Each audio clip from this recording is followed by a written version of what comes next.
Doctor Babasaheb Ambedkar यांचं इंदुमिल येथील आंतरराष्ट्रीय स्मारकाचं काम डिसेंबर 2026 पर्यंत पूर्ण होईल असा विश्वास राज्य सरकारच्या वतीने व्यक्त करण्यात आलाय।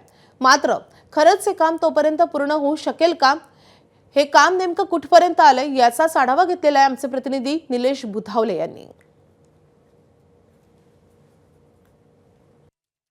डॉक्टर बाबासाहेब आंबेडकर यांचा इंदुमिल इथं पुतळा बसवण्यात येणार आहे आणि त्या पुतळ्याचं काम दिल्ली जवळच्या गाझियाबाद इथं सुरू आहे। विधानसभेचे उपाध्यक्ष अण्णा बनसोडे आणि त्यांचं शिष्टमंडळ सध्या हा पुतळा पाहायला आलेला आहे। खरं तर राष्ट्रवादी काँग्रेस पक्षाचे हे सर्व राज्यभरातले जिल्हाध्यक्ष आहेत, सामाजिक न्याय विभागाचे त्यांचे प्रदेशाध्यक्ष आहेत, आपल्यासोबत उपाध्यक्ष अण्णा बनसोडे आहेत, त्यांचे चिरंजीव देखील आहेत। ही सर्व मंडळी आज केवळ डॉक्टर बाबासाहेब आंबेडकरांच्या पुतळ्याचं नेमकं काम कुठपर्यंत आलेलं आहे याचं पाहणी करण्यासाठी आलेले आहेत। राम सुतार यांचे चिरंजीव देखील आपल्याला समोर दिसत आहेत आणि त्यांच्या माध्यमातून या ठिकाणी या पुतळ्याचं काम सुरू असल्याचं आपल्याला दिसत आहे। याच्यामध्ये हे समोर आपल्याला जो दिसतोय तो ब्रांज धातूपासून बनवलेला बूट आहे आणि त्या बुटाच्या हा एक भाग जो आहे तो बनवण्यात आलेला आहे। काही दिवसांपूर्वी आपण जर पाहिलं तर मुंबईमध्ये बुटाचा एक जो भाग होता तो पाठवण्यात आला होता आणि दुसरा बूट जो आहे तो तयार करण्याचं काम सध्या सुरू आहे। आता प्रत्यक्षात जेव्हा आपण या ठिकाणी आलेलो तरी बाबासाहेबांच्या पॅन्टीचा जो भाग आहे, जो खालचा भाग आहे, जो आपण फोल्ड केलेला असतो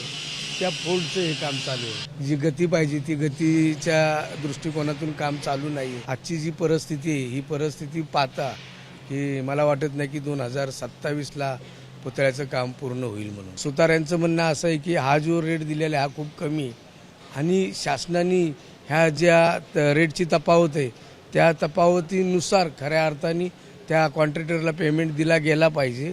त्याच्यानंतर हा जो पुतळ्याचा ह्या ठिकाणी काम चालू आहे हे त्वरित आणि जास्त फास्ट होण्याची शक्यता आहे। पण शासनाच्या वतीने माझ्या वतीने मी शासनासाठी अशी विनंती करेन की जी तफावत आहे ती तफावत भरून देऊन त्याच्यानंतर मग ह्या कॉन्ट्रॅक्टरला जर काम दिलं तर त्यांचं असं म्हणणं आलं की लवकरात लवकर आम्ही पुतळा तयार करू। कॅमेरामन अनिल सनगरेसह निलेश बुधावले, एबीपी माझा, नवी दिल्ली, गाझियाबाद। एबीपी माझा, उघडा डोळे बघा नीट।